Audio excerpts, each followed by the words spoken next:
Guys, I'm here to get into just one of my all-time favorite musicians. That is Kate Bush. I was obsessed with her music, particularly back in the range of like 2014 to 2015, and this just remains some of the most groundbreaking I've ever heard. Every time I revisit it, it just always feels like okay, like this is such an influential and important just part of just musical DNA, and just taking all this in just had such a significant influence in every sense of the word. I mean, just from the youthful exuberance of Kick Inside and Never Forever and her early stuff, like late 70s, early 80s, there was a lot of like youthful enthusiasm going into these albums and just perfect sound, perfect production in every sense of the word. Just offbeat, but yet like it just works in its own way entirely. It's on its own rhythm. It just seems like it's so distant from anything else happening at the time. Just almost kind of feels like it has a bit of that like kind of continuing the foundation of like a just like yeah, just like a really creative kind of pop kind of sound all around. Just original, whimsical. Like the atmosphere that actually reminds me a lot of Court and Spark by Joni Mitchell, where there's just the whimsy about its tone.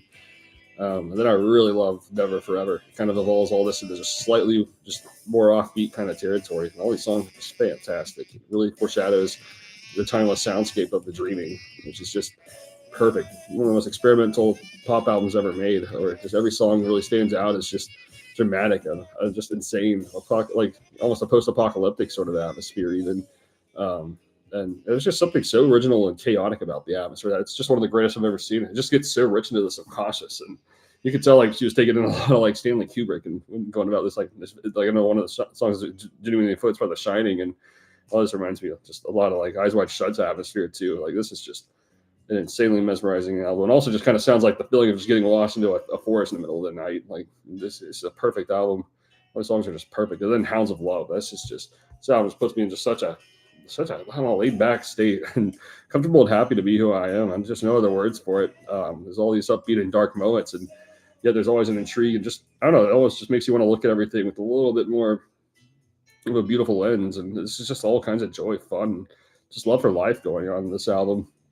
I could go on forever about this album. I just never feel like it's doing enough. Like, I love the way it's paced. It just draws a lot of influence from David Bowie's Low, where the first half is like just kind of like experimental pop, and then the second half is just even more experimental, just kind of like getting more into soundscape kind of territory. This pacing is perfect. This is one of the greatest songs I've ever heard.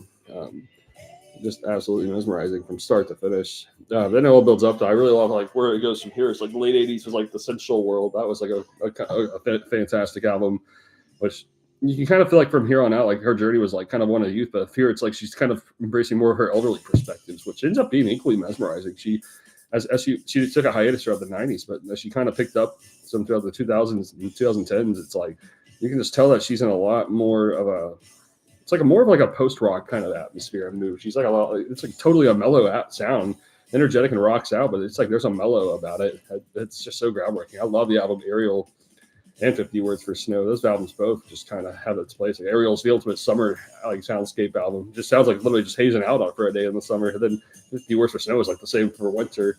And then the live album Before the Dawn is just one of the greatest things I've ever heard. She did this live album in 2016. And it's just every single song just stands out. It's just perfect. It genuinely rocks out.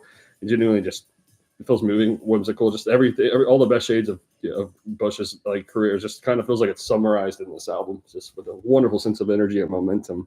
It's perfect stuff.